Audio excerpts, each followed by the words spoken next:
All right, my dear friend. So tell me, we're going to be asking you some very secretive questions.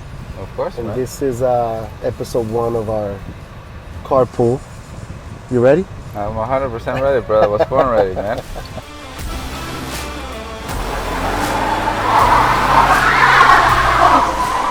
So tell us a little bit about how you started real estate.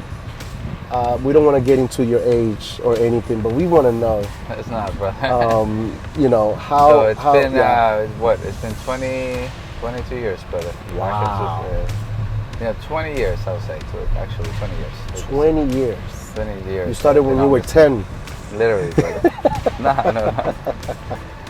Back in 2002 is the one I decided I was going to get a side gig. I was going to do real estate. Everybody thinks doing real estate is some sort of a part-time situation. Okay. Nothing against the part-time agents, of course, right? But if you really want to do it right, You got to it's a do or die relationship type full of time, situation. right? Exactly. Take notes, please, okay? Full Yes. time, guys. Full time. A lot of people think, nothing wrong with you getting started with, real estate as a part-time, but, if you really want to succeed and if you really want to prove yourself as somebody who is willing to take a chance in life, Okay. it's just like anything else, like diet, right? You want to do your diet part-time or you want to do your diet full-time? Full time. If you want to lose some good weight and see amazing and drastic results, you gotta go all in and change your lifestyle altogether. So tell me a little bit about how was your very first transaction? Because again, and this is great things, but we want to hear the good, the bad, and the ugly. So tell me about your very first, if you remember. Again, we're talking about 20 years. So tell me about your very first transaction. So, how much was it? How much commission? All of that. I didn't even care about the commission. I only care about the fact that I had my first client ever, right? Okay. Someone looking to they were looking to purchase in Montgomery County, which in upper Montgomery County, up in Germantown. Got these buyers, got them, through the pre-approval process, and they're like first-time home buyers, and I'm getting up to show my first property. Okay. I'm thinking at the time there were the super lock boxes. There's this little thing that you actually had, electronic, and I'm thinking I'm all ready. But I come to stumble into a property that had a lockbox combo. Oh, but wow. You're not talking about the new combo. The normal combo, 4-digit thing. You're talking about the ones that you kind of have to move around. You gotta the little one, those are you gotta go like this and then. Yeah, and you gotta know how to play with those because you gotta first go right, then you go left the whole entire turn, and that's just kind of how. Just like those lockbox for the gym, right? Yes. Okay. Literally. But okay. It was a challenge situation because I'm there showing my first property ever, and I'm thinking that I'm ready to rock and roll. And I'm there, and I'm dealing with now with a lockbox, and I gotta get on with a listing agent. There is no FaceTime. There is none of that, so no one can really walk me through it. And it's just a matter of phone calls, and I don't want to look bad in front of the client, right? I gotta know my thing, right? So I go in and I'm like, my God, what am I doing here? Like, I don't even know how to deal with this. I got the code, but I didn't know where to turn, to the right, left, or whatever. Do one to the right, 2 to the left. That's right. So I'm like, so I had to tell the clients, listen, I think that if you guys want to get started while I get all settled in, I turn the lights on and everything. Because it was a little like right around 5 o'clock, and it was like already getting dark. It was not through the summer, so So I said, listen, take advantage of the light, sunlight, and go look at the backyard. What I can figure this out. So that long story short, I called the agent. She walked me through it, and I opened up my first lockbox. After how long? Oh man, it took me like a good 5-8 minutes, but they felt like a whole hour. You were all nervous. Dude, I was sweating bullets. I was literally sweating bullets, and I'm like, whatever, like. Oh my God. It worked. I remember when with that one client, I obviously the little bit I knew, right? So I took them to look at least a good 40 properties. How many? It was like literally 40 because I'm all about providing value and everything, but of course, big mistake, right? Because once you start thinking about it, right? You gotta know your client, you gotta know their needs and wants, and just be naive, showing them that many properties.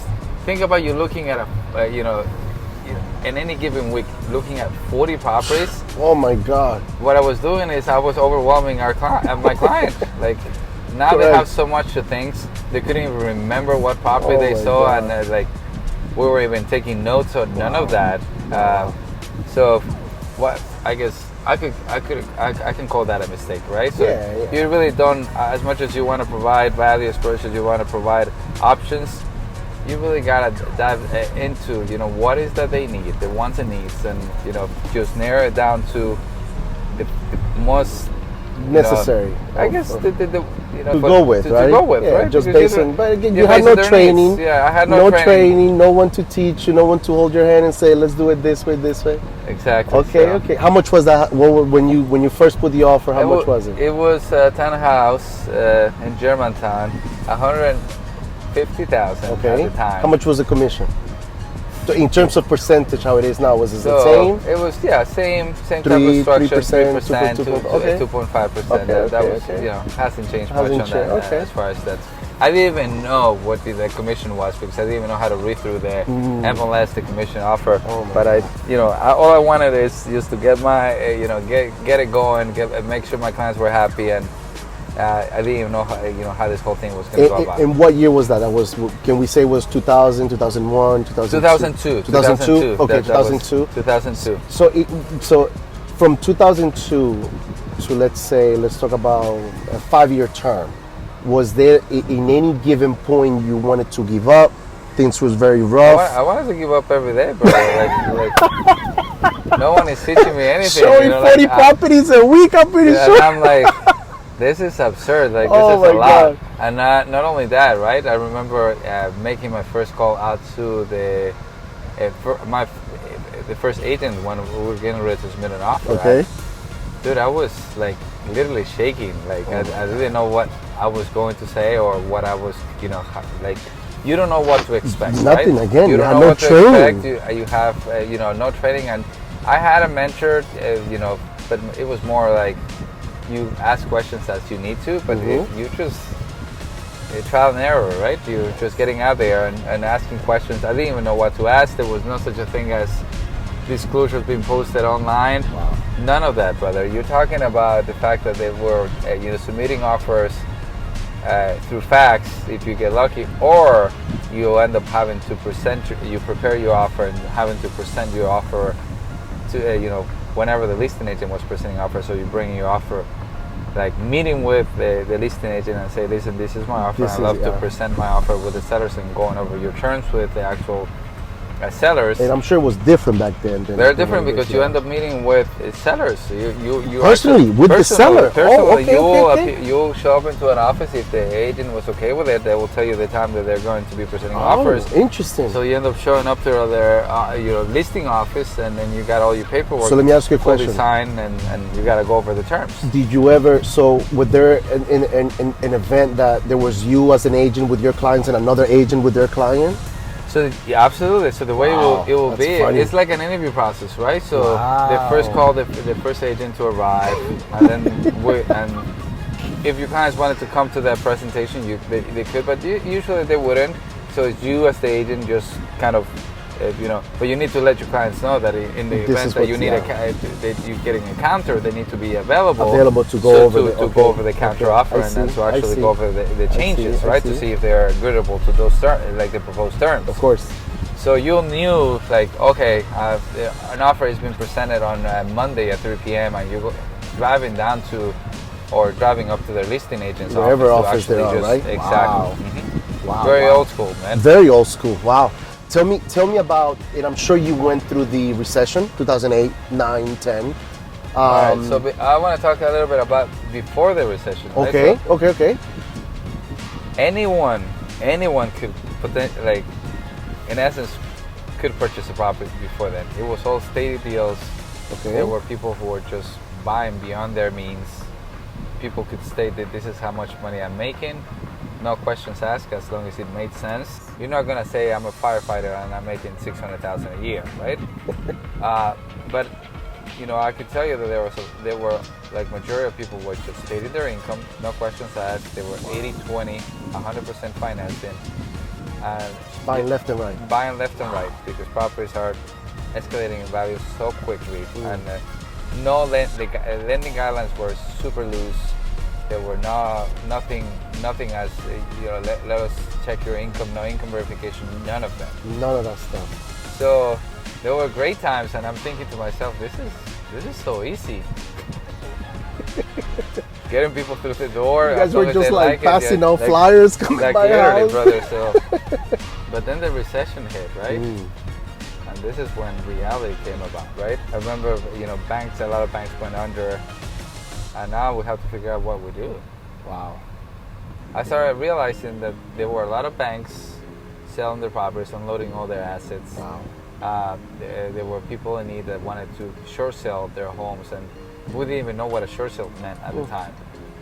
So for those who don't know, short sales, you're selling your property for less than what you actually owe to the bank. So that's the reason why they're called short sales, because basically the banks are taking a loss or taking, they're being shortchanged, if you would, right? Yes, taking yes. less than what is owed to them. Of course. When we first started calling those banks, there wasn't a loss mitigation department. There was nothing in place.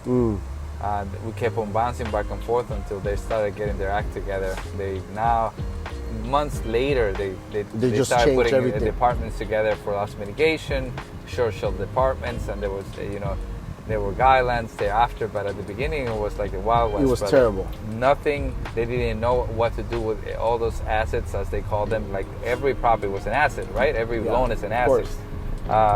And we started, doing a lot of short sales. I remember that was my gig. I wanted to do a lot of short sales, and ended up getting into doing some of the bank-owned properties and so forth. Did you ever bought any of those for yourself and maybe? So to tell you the truth, it was, I did purchase some properties, but it was scary. There were very scary moments because you didn't know what to expect. Of course. Relatively new to the business, and if I had none, obviously the real estate, it's not supposed to be linear, right? Absolutely. And it's bound to happen. I would have, purchased as many properties as I could have purchased. Of course. But I was being very, very careful, just because I thought that, it got bad, it might get worse. Got it. So obviously we're not fortune tellers, but I can tell anyone that if you're going to be in real estate, this is a long-term play. This is not a short-term play. If you're going to invest in real estate, you got to know. Take notes, please. You got to know that properties are going to, you're always going to come out ahead if you're patient. Now, take us a little bit about when you started, or maybe started the process to think and say, you know what, I want to build up a team. All right, so very good question, brother. So I think it organically kind of came together, right? Okay. Because I never sat down and said, listen, I want to have 5-6 agents under, my team or anything. It was more of like the growth that came with it, right? Of course. You do a good job, and then now you develop all those relationships, and people keep on seeking you for your help. You need an extension of yourself, and this is where you start bringing people on that you can trust and develop, and more of anything, give them the tools to actually be successful. Nothing like what I went through, but just to actually ensure that they got what they need, right, to succeed. And that's kind of how the whole idea of putting a team together came about. Is like, what are the things that I didn't have when I got into real estate that I could give to others that I can make a difference, and then make it easier for someone to actually get into real estate and not be so lost, I would say. Got it. And the responsibility. Right. Just that alone, the responsibility of you taking someone under you and then just stop what you're doing, because that's normally how it is. You stop what you're doing to help someone else. And if you think about it, it's an extension of more of anything, understanding that you're better off of giving and providing an opportunity to someone and blessing others by what you're doing. And now we're maybe 3 or 4 people working and trying to make it happen, right? Okay. So secret questions now. You ready? Yeah, go for it, my brother. You ready? You Yes, sure? Sir. Yes, sir. Before real estate, what you used to do before? Good. I've done it all, guys. I've started off from nothing. I work for a grass cutting company. Okay, so you know how to cut your grass. Do you cut your own grass now? No, I don't. I cut my own grass. That's what I think. You don't have time. Yeah, I understand. I'll give you a pass. I don't have time, and I don't think I like that dynamic. But I'll give you a pass. So you mentioned you service the waste vehicle. So Yeah. you were a mechanic too. Yeah, I was a mechanic. You asked But me, those that didn't know. I know the basics of like cars right now. I know how to service diesel trucks. To change their Like the big diesel trucks. Like change you their- can open the change hood their and filters. Like okay. So you got your hands dirty. Nothing to do with my personality. For those who know me, I'm super clean, and I remember I used to like wear those Extremely clean. big Yes. overalls. I hated greasing the trucks. Oh, that my wasn't my goodness. thing. But you got to do what you have to do. Nice. That's actually very good because obviously fast tracking, and again this is I didn't want to cut any of this because I think that you have so much history to where you are now and where your business is right now, which is phenomenal, right? So it's important for a lot of young realtors and agents that one day are thinking of being a broker like yourself, when they understand that it's not just like only that, right? know? So people think it's success overnight. That's what social media is selling us on right now. Mm-hmm. And I think that a lot of people end up like coming to God to seek for blessings, but I think that at the end of the day, that's not what we should look for God. We should just look for God because we right? genuinely believe that there is a void that no one is going to be able to fill but God. Amen. Great. Thank you so much, got Alex. it, guys. Again, appreciate your time. I know you're a busy guy, and this is great. So stay tuned. More to come. We have episode 2, 3, 4, and we have a lot more coming to you guys. Thank you. And this is going to go viral, guys. Absolutely will. Let's go. Just with you, just being a mechanic, Of course, man. absolutely will. Thank you, Papito. All right, man. Appreciate you, brother. You got it, brother. Thank you.